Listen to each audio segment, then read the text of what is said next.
2.000 quilômetros de trilhos cortam o coração do deserto de Taklamakan, dividindo bilhões de toneladas de areia inerte. O investimento do governo liderado por Xi Jinping ultrapassou a marca de 3 bilhões e meio de dólares. Como foi possível combater tempestades de areia ferozes e calor escaldante para criar a maior rede ferroviária do mundo? O ambiente hostil sugeria o fracasso imediato de qualquer estrutura fixa. No entanto, a engenharia transformou esse mar de deserto em uma rota viável. Mas a luta contra os elementos é apenas o começo. Mais de 12.000 trabalhadores dedicaram uma década completa para finalizar a obra. Pode-se notar a magnitude do projeto que fez até engenheiros americanos observarem a determinação da China. À primeira vista, parece apenas uma linha de transporte, mas na prática, firma-se como um dos maiores símbolos da engenharia moderna. A ferrovia permanece sólida sobre as dunas, pronta para o tráfego contínuo, mais de 127 mil milhas quadradas. Essa é a área exata coberta pelo implacável deserto de Taklamakan. Por décadas, a região noroeste da China, abrangendo Xinjiang e a bacia do Tarim, permaneceu um espaço em branco no mapa nacional, isolada por duas maciças cadeias de montanhas. No verão, o calor irradia violentamente da superfície, onde as temperaturas podem exceder 160 graus Fahrenheit. Por que investir esforços colossais em um local onde no inverno os termômetros caem para menos 13 graus Fahrenheit? Não há água, não há eletricidade, e sob os pés não existe nada além de areia movediça, sem qualquer fundação sólida para construir. No entanto, escondidos sob esse mar de dunas perigosas, repousam bilhões de toneladas de energia e minerais inexplorados. Petróleo, carvão e, mais notavelmente, elementos de terras raras considerados chave para o domínio tecnológico global aguardavam no subsolo. Para desbloquear esses recursos valiosos, a China não teve escolha a não ser realizar o que antes era chamado de impossível. O objetivo tornou-se construir uma ferrovia complexa, atravessando diretamente o deserto. Mas isso é apenas o começo de um esforço logístico monumental. Assim foi erguida a ferrovia Houten-Hokiang, estendendo-se por 890 quilômetros de comprimento. Ela integra o loop do deserto de Taklamakan, uma rede ferroviária circular de 2.685 quilômetros que corre ao longo da borda sul. À primeira vista, sua conclusão em junho de 2022 parece apenas mais uma obra de infraestrutura, mas na prática, ela se consagrou como a ferrovia de deserto mais longa do mundo. Pode-se notar como a magnitude do projeto desafia a própria geografia da região. Antes que uma única ponte fosse erguida ou um trilho fosse assentado, os engenheiros chineses enfrentaram uma questão que parecia sem solução: como escolher uma rota segura através de uma paisagem que nunca para de se mover sob a ação do vento? A resposta para esse desafio definiria a viabilidade de toda a operação. Milhares de medições de vento foram essenciais para traçar uma rota em uma paisagem que nunca para de se mover. O trabalho começou com imagens de satélite de alta resolução e radares de penetração no solo para identificar zonas relativamente estáveis. Dados sobre a direção das dunas guiaram o planejamento inicial dos engenheiros. Mas isso é apenas o começo. Por que as equipes de pesquisa viveram meses profundamente no deserto? Mapas digitais não revelavam a composição completa das camadas ocultas do subsolo. Eles perfuraram centenas de poços de sondagem, alguns com dezenas de metros de profundidade, para estudar fisicamente o terreno sob a areia. Pode-se notar o esforço físico quando cada marcador de rota foi colocado manualmente pelas equipes com precisão de nível centimétrico. À primeira vista, o trajeto parece uma escolha geográfica simples, mas na prática ele evita corredores de vento, onde tempestades de areia poderiam varrer trens inteiros. Transição para o próximo nível. No entanto, a linha férrea devia permanecer próxima o suficiente para acessar os vastos campos de petróleo e carvão da bacia do Tarim. Vê-se como o antigo espaço branco no mapa da China se transformou em uma curva de aço ao redor do deserto. Este foi o passo fundamental para iniciar a transformação da paisagem. Mais de 140 graus Fahrenheit. Essa é a temperatura que castiga o solo onde centenas de agricultores locais iniciam o trabalho. Antes que a construção da curva de aço possa começar, eles precisam resolver a ancoragem da areia. Por que utilizar materiais simples como palha e bambu para sustentar uma obra industrial? Aparentemente, a tecnologia pesada seria a solução, mas o maquinário afundaria sem essa preparação manual. A vegetação seca decide o destino de todo o projeto. Eles agrupam palha, galhos secos e bambu fino em longos feixes manuais. Vê-se como cada pacote é pressionado profundamente nas dunas macias e coberto com uma camada extra de galhos para fixação. O plantio segue um padrão rigoroso de tabuleiro de xadrez, com cada quadrado medindo exatamente 1 metro quadrado. Mas isso é apenas o começo do processo de estabilização, porque a disposição é feita diagonalmente a 45 graus, evitando linhas retas para máxima eficiência. Essa geometria quebra o fluxo direto do vento, dispersando sua força em várias direções e obrigando a areia a se depositar dentro das grades. À primeira vista, parece um arranjo rústico, mas na prática ele cria uma barreira aerodinâmica insuperável. As primeiras grades se espalham rapidamente pelo horizonte. Pode-se notar a formação de milhares de cercas de areia orgânicas que alcançam até as dunas mais distantes. Depois, fica mais complexo com a ação do tempo sobre a estrutura. Após vários meses, esses tabuleiros cobrem centenas de acres, transformando o deserto instável em um mosaico firme de marrom dourado e verde. A areia para de se mover e o chão endurece, permitindo que caminhões pesados trafeguem sem afundar. Sobre esta fundação recém-estabilizada, a construção massiva finalmente pode ser iniciada sem riscos. Centenas de tratores de esteira avançam simultaneamente para redesenhar a topografia acidentada das dunas. Por que o nivelamento exige tal precisão em quilômetros de deserto aberto? Aparentemente, a vasta areia poderia acomodar as máquinas sem grandes esforços prévios.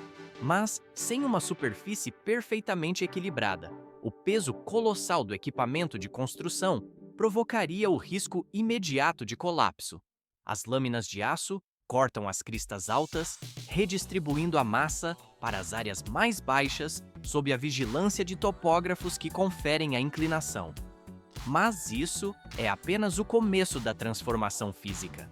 Sistemas de esteiras transportadoras afastam o excesso de material da zona de operação, limpando o perímetro. Compactadores pressionam suavemente a camada superior para formar uma fundação inicial trabalhável.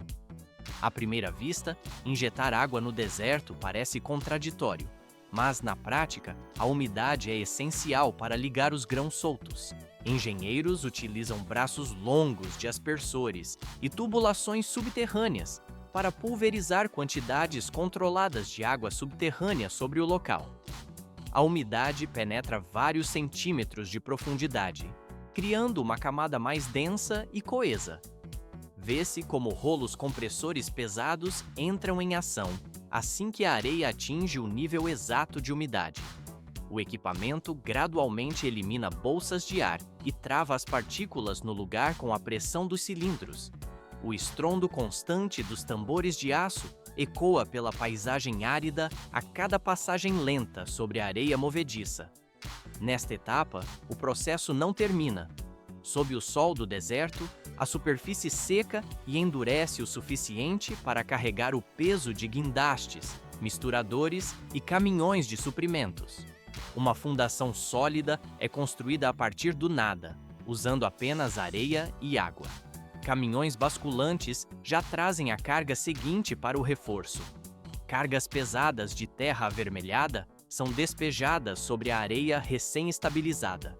Pode-se notar como os tratores espalham e nivelam esse novo material por toda a área demarcada. Essa camada de solo adiciona peso crítico à areia subjacente, impedindo que a base se desloque sob o calor intenso ou vibrações mecânicas. Cada seção é compactada uniformemente até formar um bloco denso e resistente. O terreno atinge a estabilidade necessária para suportar as primeiras etapas da construção no deserto. 130 graus Fahrenheit marcam a variação térmica extrema entre o dia e a noite no canteiro de obras. Por que a maior parte da construção pesada ocorre sob o manto da escuridão? Aparentemente, seria apenas para proteger os trabalhadores do calor abrasador. Mas os ventos calmos e o abrandamento das tempestades de areia noturnas são vitais para a estabilidade das operações críticas. Uma vez que a base do solo foi totalmente estabilizada, os trabalhadores começam a erguer os pilares da ponte, perfurando dezenas de pés de areia solta. O objetivo é atingir o cascalho sólido ou o solo compacto nas profundezas. Bate-estacas de concreto armado operam dia e noite, utilizando tubos de revestimento de aço para a estrutura.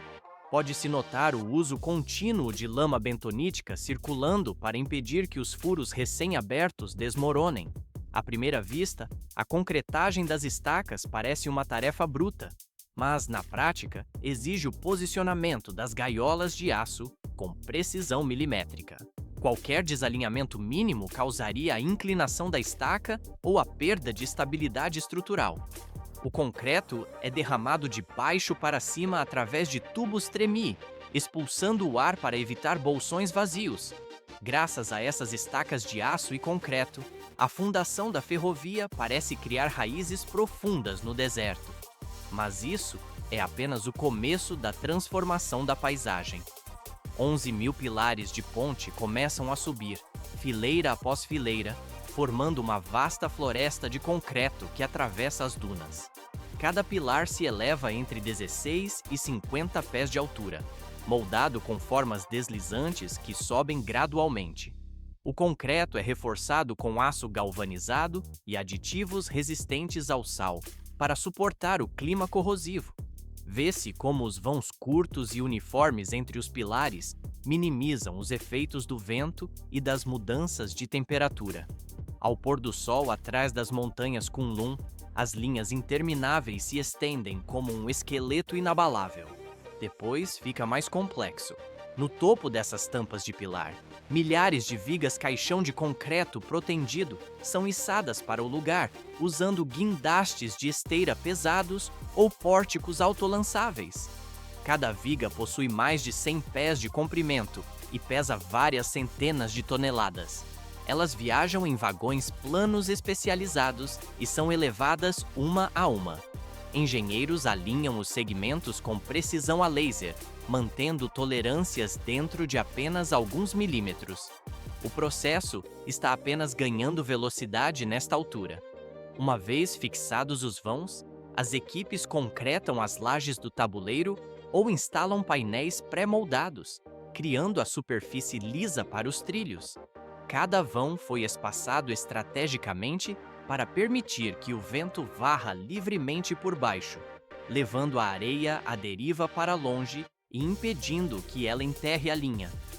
Mais de 65% da ferrovia Rothen-Roquillon, cerca de 310 milhas, corre sobre esses viadutos elevados. A câmera desliza ao longo da estrutura, revelando como a ferrovia aparece como uma fita de prata cortando um oceano de ouro. O monumento vivo à engenhosidade humana permanece firme contra a paisagem árida, pronto para a operação. Milhares de blocos de concreto descem um a um contra uma das paisagens mais hostis da Terra. Esses elementos robustos, sendo instalados metodicamente, são os chamados dormentes. Por que sua colocação exige um espaçamento tão rigorosamente uniforme ao longo do leito? A olho nu, a estrutura parece apenas uma base passiva para o metal. No entanto, essa geometria precisa é o único fator capaz de distribuir o peso colossal dos trens em movimento e manter a infraestrutura estável. Trabalhadores alinham cada peça com exatidão, usando pórticos de elevação hidráulicos para baixar os trilhos, garantindo que a via não se curve ou desloque sob cargas pesadas. Mas isso é apenas o começo. O processo avança imediatamente para o assentamento do aço no topo da base. Cada segmento de trilho, estendendo-se por mais de 260 pés de comprimento, é erguido por guindastes especializados e cuidadosamente posicionado na linha central. Pode-se notar como os operários ajustam cada junta para permitir a expansão suave do material sob o calor do deserto, antes de apertar os grampos de fixação que travam o metal no concreto. Foram necessários 11 meses de trabalho contínuo para completar as centenas de milhas que cortam as dunas. Depois, fica mais complexo. Quando o vão final da ponte foi concluído, a linha inteira entrou na fase crítica de validação. À primeira vista, a ferrovia parece pronta para o tráfego, mas na prática ela precisa sobreviver a um exame de estresse brutal. Trens de engenharia percorreram a rota incansavelmente para medir o assentamento, a vibração, a temperatura do trilho e o balanço induzido pelo vento. As pontes suportaram testes de carga com composições pesando milhares de toneladas. Os resultados mostraram desvios de elevação de apenas alguns milímetros, mesmo após centenas de corridas. E isso ainda não é o limite. Graças ao design elevado, o fluxo de ar natural sob os viadutos impede que a areia se acumule nos trilhos. Todos os dados operacionais fluíram para o centro de controle através de sensores de internet das coisas e câmeras alimentadas por energia solar, monitorando cada seção em tempo real. Após 6 meses de testes rigorosos, a ferrovia Hotan-Rokyong abriu oficialmente em junho de 2022. Isso completou o circuito de 1.685 milhas que circunda o Lago Tuck. O sistema agora opera de forma integrada e contínua. 122 graus Fahrenheit é a temperatura extrema que o calor abrasador atinge nas areias do deserto. Juntamente com a ferrovia que circunda o Taklamakan, a China construiu uma rodovia que corta diretamente essa vastidão árida através de dunas móveis e tempestades de areia violentas. Por que investir recursos colossais em uma estrada que atravessa o coração de um deserto mortal? Aparentemente, contornar a área seria mais seguro para a manutenção. Mas a rodovia do deserto de Tarim foi projetada especificamente para ligar as cidades oásis de Lung Tai e Minfeng, encurtando distâncias críticas no oeste chinês. O trabalho começou em 1993 e a rodovia abriu oficialmente em 4 de outubro de 1995. A construção durou pouco mais de 2 anos sob condições severas.